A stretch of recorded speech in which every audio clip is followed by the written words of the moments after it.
Hello everyone and welcome back to SnowRunner. In this episode, we are going to clear that other roadblock that I was talking about in the last episode, up top, and that's probably not going to take very long at all, so I'm going to go ahead and do something else as well. So I've got my route marked out here to get to the roadblock and to the warehouse. So I'm going to go from the garage up to the warehouse, pick up what I need, and go to the roadblock to clear it out. And then once we're done with this, we will do something. Either we'll grab a trailer or maybe a vehicle, something. We'll see what else is on the map at that point. Because I don't think this is going to take very long. This should be fairly easy to do. So this is the same mud pit that I've gone to a couple times now. And it is not very challenging. The middle section gets a little sticky, but this truck is a lot better than my original truck. And I may get another truck before too long anyway, because I've heard rumor and rumbling about a Russian truck, which is pretty amazing. Now, I have not been to Russia yet. I have kind of stuck to Michigan. But I'm considering, make sure I get through here. Oh yeah. I'm considering potentially before I make this cargo run back over to that dam again, maybe dropping by Russia and potentially picking up that other truck. I'm not sure exactly how much it cost. I think it's probably in the ballpark of 100 grand, I would imagine, because this truck that I'm driving now was, I think, 89,000. So I imagine it's probably a little bit more than this one, but I couldn't see it being too much more. But that's pure speculation on my part. I have absolutely no idea. I don't think I'll do it right away, because this truck is still doing good. But I am going to, after this video, I'm going to go over to that other map where I flipped before. And I'm going to begin the process of unlocking the watchtowers and opening the thing up, so I can try to figure out the route to make that delivery. Depending on how sketchy that is, I may or may not make a trip to Russia to see about that other truck. I might not even be able to afford the other truck. But from what I've heard, it's a pretty badass vehicle that does very, very well. Now, if that's the case, it might be worth selling this truck that I have now and maybe something else, either the Scout or the pickup or maybe the Con. The Con is nice. It's really capable as far as getting through the mud and everything. It's really a good vehicle. But the problem that I have with the Con is that the damn thing is so top heavy, it's tippy as hell. And also another bad thing about the Con is it cannot haul trailers. You can't attach it to anything. Because I'm pretty sure that some of the Scout vehicles you can attach trailers to, is what I've heard. Now, I don't know if they're separate trailers just made for the different smaller Scout vehicles. Maybe they're smaller trailers. Or if they can hook up to the big trailers. I don't know yet. I'm going to find out at some point. Maybe I'll find out this episode. That might be what we do after we get done with this delivery.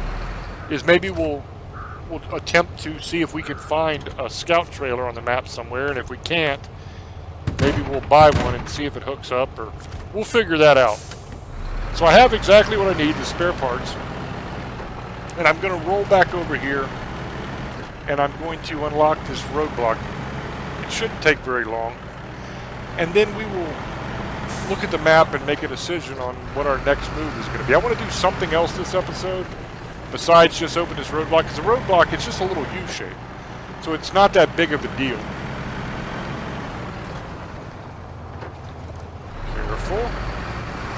Okay.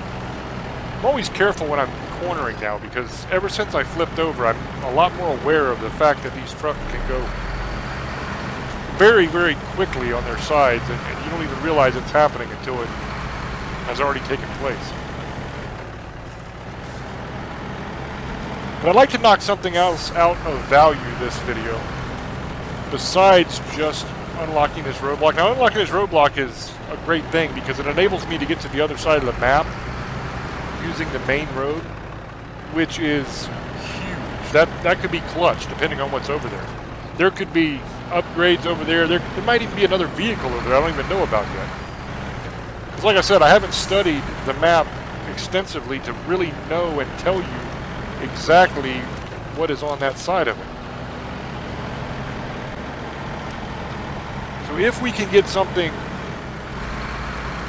of value done at the end of this, that'll be sweet. And then the next video, I'm definitely, no matter what, I'm heading over to that other map. And I'm going to start unlocking those watchtowers. I've been trying to do things to get myself ready to go, but I think it's getting to the point where it's an overabundance of caution. And at some point, I just got to say to hell with it and roll. In real life, I wouldn't sit there and worry about it as much. I would just trust in my own ability and my ability to overcome and adapt whatever life throws at me, and I'd give her hell and go for it. So I don't see why I should do any different on the game. I mean, the worst thing could happen is I fail catastrophically and roll off the side of a mountain or something crazy, and if that happens, I can just recover the vehicle. It's not the end of the world. Oh, am I going to make it? Yeah, I made it.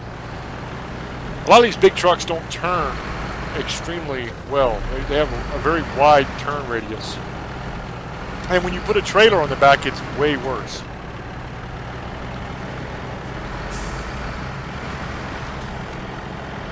Another thing I've noticed when you go get the trailers, some of them are in extremely easy to reach places, and other ones, like that one I did last video, was pretty sketchy, man. It was buried out in that swamp, and I had to drive way out into the water to try to get it. So right here is where the roadblock is. It's another damn rock slide. So this should clear right out of there, and we shouldn't have too much issue. Okay, I have to accept the mission. I learned from my mistakes of the past, and now we will unload this, and I got a promotion. That's very cool. I'm now rank 5, and it is wide open for us. So let's see what we can do here. We've now unlocked this side of the map, so what all over here is worth taking? Some drilling spare part things. That must be a mission of some sort. Here's a trailer. What's this one? Scout flatbed. So I wonder if that's one of those trailers that the scout vehicles can use, since it says Scout flatbed. So should I go back and get one of my scouts, or should I just pick it up? I'm already halfway there. And can I even attach to it with this truck, or am I going to need to use one of the scouts? I imagine I can probably get it there regardless, because I should be able to just winch to it and haul it, right? So one way or the other, what the hell, we'll go with this thing. And, well, hold on a minute. Let me get back on the road, not run over the rocks. One way or the other, we'll get her back. Either I'll attach to it, or if it is a small trailer for the scout vehicles and it won't let me make sure I know where the hell I'm going before I take a wrong turn at Albuquerque and end up on the other side of the map. Yeah, nice little roundabout out there. That's kind of cool. We'll put a marker there and actually see what that is. I know some of you watching are probably laughing at me because I use a crazy amount of these markers when I plot out a course. But I don't have the greatest sense of direction in the world, and I have a tremendous propensity take wrong turns and get lost. Like, I don't even know where I'm going right now, dude. And I just mapped this stuff out, and I have no idea which road is the right one. I think this is the right one. We'll see. But I might have had to take the one I just passed. You notice I hesitated because I wasn't sure. And I literally just marked it out on the map. I just did it. Yeah, I think this is right. See, what's funny is I grew up and spent my entire life almost in the military. So what I would do every time I moved to a new place, look at this sketchy ass little bridge. That thing gonna hold me? Oh, it's built solid. But what I would do every time I moved to a new place is I would immediately start driving around and get lost multiple times. And eventually I learned all the roads and I learned where everything went and I knew where the hell I was going all the time. But it's a process. You have to get lost quite a bit before you know which direction you're supposed to be going. At least that's the way it always worked for me. Now my father is the exact opposite. Whenever we would go anywhere, Dad could tell you, yeah, here's that roundabout. Basically just a big mud patch. Dad could tell you 6 different ways to get there, which routes went by which places, how many fuel stops there would have been. I mean, he could tell you everything about the route. And if there was some sort of construction going on or something like that, then he could tell you 17 different detours you could take out on back country roads and through the mountains and everything to get to where you're going, and never got lost. Now, I don't know if that's because he has a superb sense of direction, or if he spent every spare moment studying maps. But either way, he never got lost. Me, I guess I get my cartography skills from my mother's side because I get lost all the time. But it's funny because it only happens when I am driving around places. Like, you put me out in the woods somewhere or something like that, out camping or hiking or doing any kind of survival stuff, I have an excellent sense of direction when it comes to that, walking around and knowing which direction I should be heading and all that kind of stuff. I'm pretty good with that. But for some reason, when I get behind the wheel of a vehicle, I cannot find my ass with both hands. I just drove right past that road, didn't I? Did I, or am I right? Let me look. Yep. I sure as hell did. I drove right past it. Perfect timing, too, because I was just talking about not being able to find my ass with both hands, and I drove right past the road that I marked out on the map. I marked it out with a tremendous amount of blue glowy dots. So there should have been no way to miss it, but I did. So needless to say, if I'm going on a tour of some sort, like when I used to do book signings all the time and those kind of things for my novels, somebody else would be the navigator and tell me which way I was supposed to go. That's the funny thing about a lot of celebrities of all different statures. I don't consider myself to be some super famous dude or anything, because I'm not. I wrote some books that people dug, and they sold a lot of copies, and they did well and got on some lists. I have a radio show. But I'm not like a superstar or anything like that. I'm just a guy.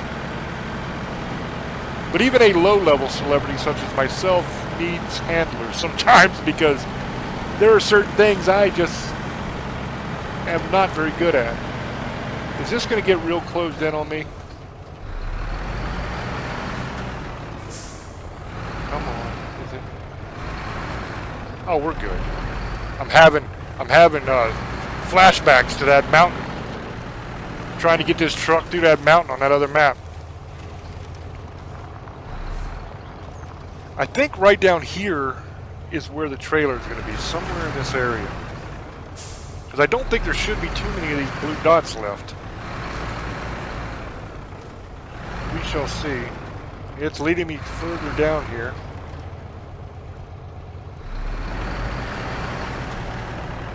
I think that's the trailer right there. Let me turn and back up to it.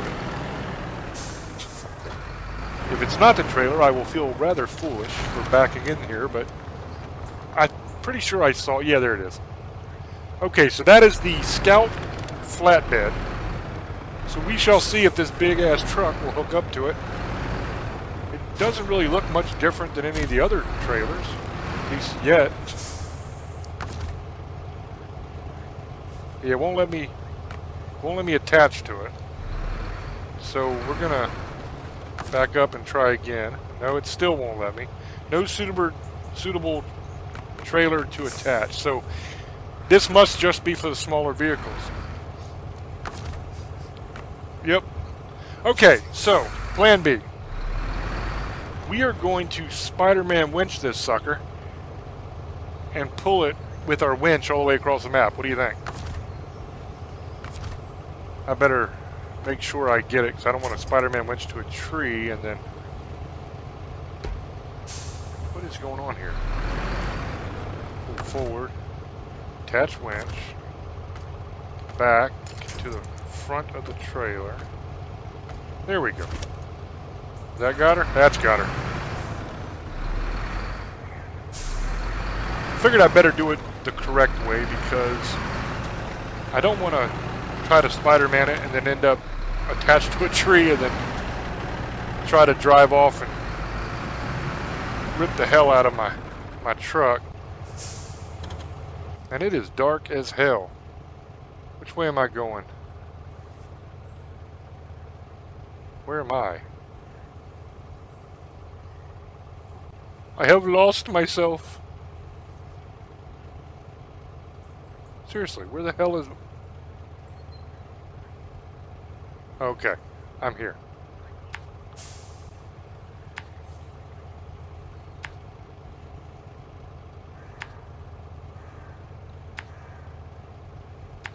I'm sure you're all thinking right now that I have the absolute worst map reading skills in the world. And you would be correct.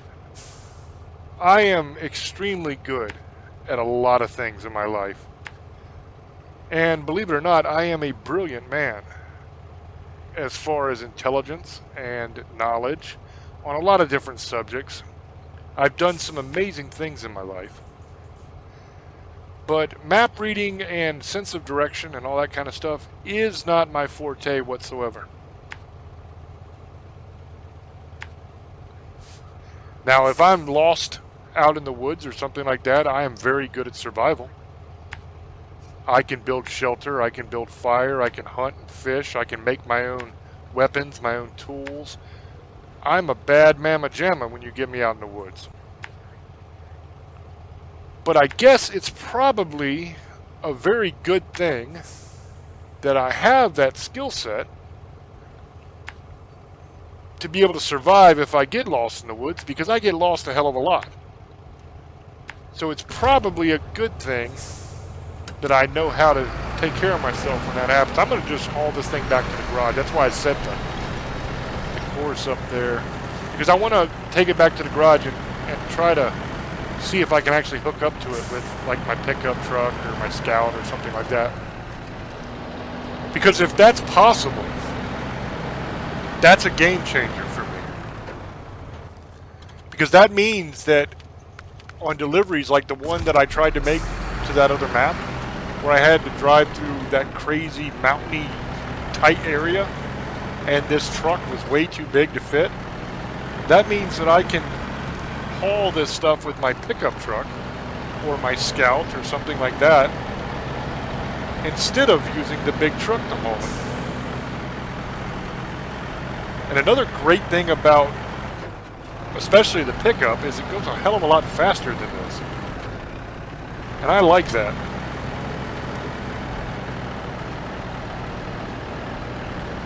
Now, I don't think it'll be as capable as far as getting through some deep mud and stuff like that, but it might be a good trade-off to make the speed for the capability. I guess it all really depends on the... Do I still have that trailer? Yeah, I still have it. I guess it all depends on the mission of where I have to go and what the circumstances are.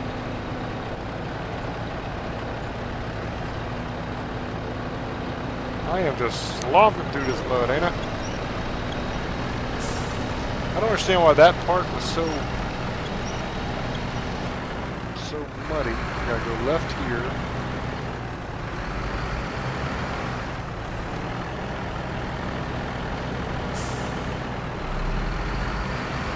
See, this was a game changer too, opening up the bridges and stuff. That helps a great deal.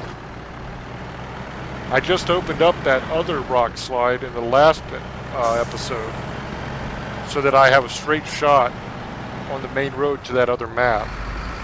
And now opening up this one has allowed me to get to this other side of this map. So I figure the less time you can spend on the little side roads, the better. Is that where I'm going? I think that's where I'm going.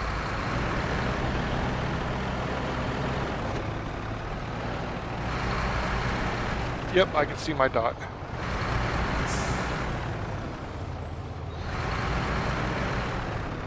See, they could make this a little bit more idiot-proof by doing the navigation the way Red Dead Redemption does, to where there's literally a red line on your mini-map that leads you, and all you have to do is follow that line.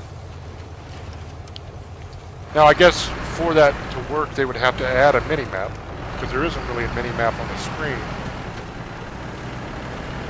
But even if they did it to where if you set your course, the blue line was just constant in a line, instead of just having the dots where you place them, that would make it a little more idiot-proof too.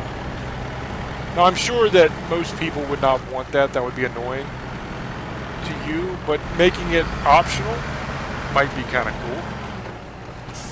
Back to the roundabout.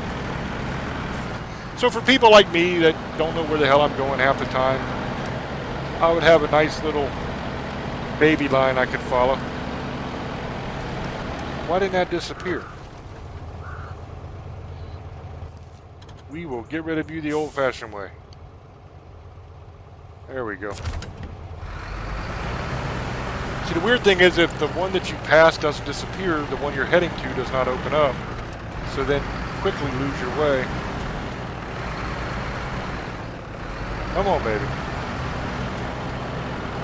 I like the fact that momentum is extremely important in this game. If you lose the momentum, you have a much tougher time of getting through the mud. Whereas if you're already moving at a pretty good rate, you have a little bit of drift time before you get bogged down. That's just another one of those little things with the physics that's realistic and just makes this a joy to play. For those watching that have never played this game, you might think that spending time playing a game where you're spinning in the mud half the time does not sound like a good time. But I will assure you, this is addictive.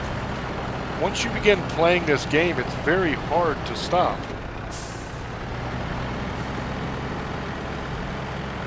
You just want to keep going and going and going.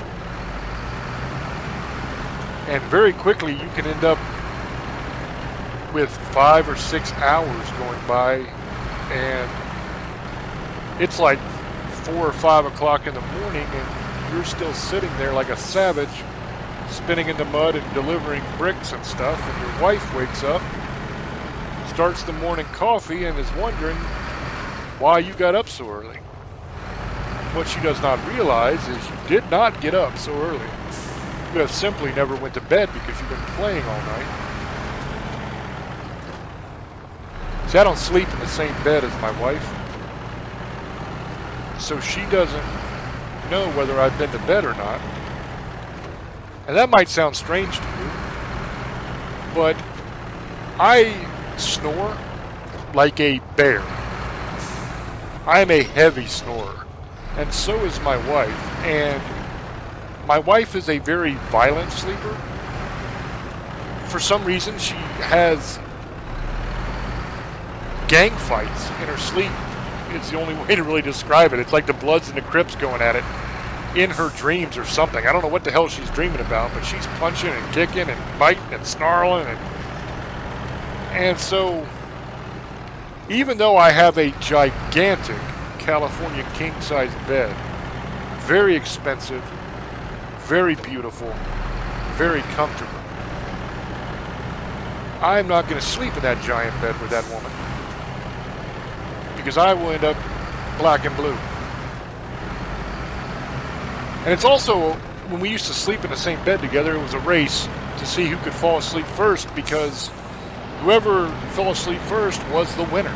And whoever was unlucky enough to still be awake did not get much sleep, because between my snoring, which is loud enough to rattle the windows, and my wife's kung fu action in the middle of the night, it's very difficult to get any kind of sleep.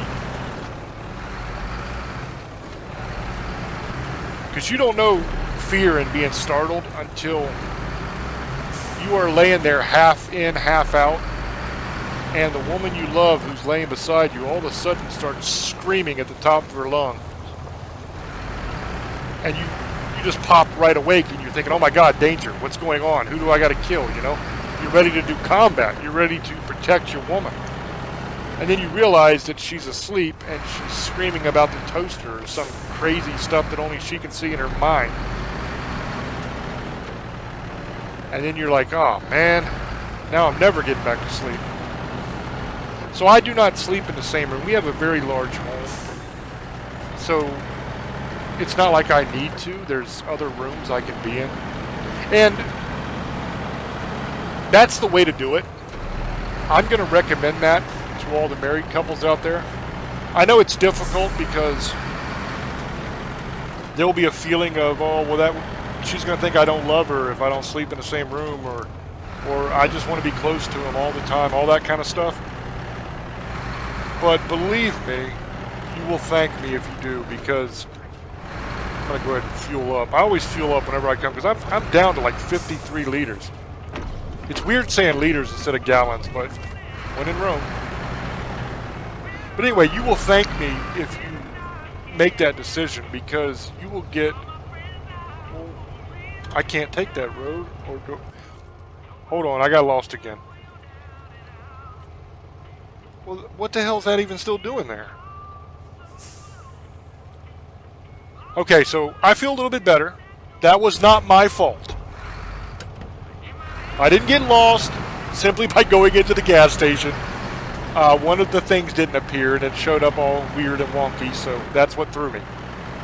But anyway, you will thank me if you do that, because you will actually get a good night's sleep again. Now, if you want to, have a little lovey-dovey time or whatever you want to do, I mean, it's not like you can't go in there and she can't come in your room. But for the purposes of pure sleeping, there's nothing like having a nice room to yourself. I like to have the TV going and stuff when I fall asleep, and my wife likes it completely dark and completely quiet. I don't like it completely dark and completely quiet, because I grew up in the military on bases, so being on an Air Force base right next to a flight line, you have F-16s and stuff taking off all hours of the day and night. So you got jet engines that rattle your windows in the middle of the night going on, and there's a lot of noise. So when I first moved back here to the mountains, it was crazy because it was so damn quiet. All you heard was crickets, and literally I could not sleep because it was too quiet. So I like to, turn the TV on and have some background noise going. That way I can sleep. But she likes it completely quiet because she grew up here. And she's not used to F-16s taking off while she's trying to sleep. And that should tell you how bad my wife snores. if I am used to F-16s and C-9s and stuff like that taking off, and I can sleep through that, but I cannot sleep through her snoring. So what does that tell you?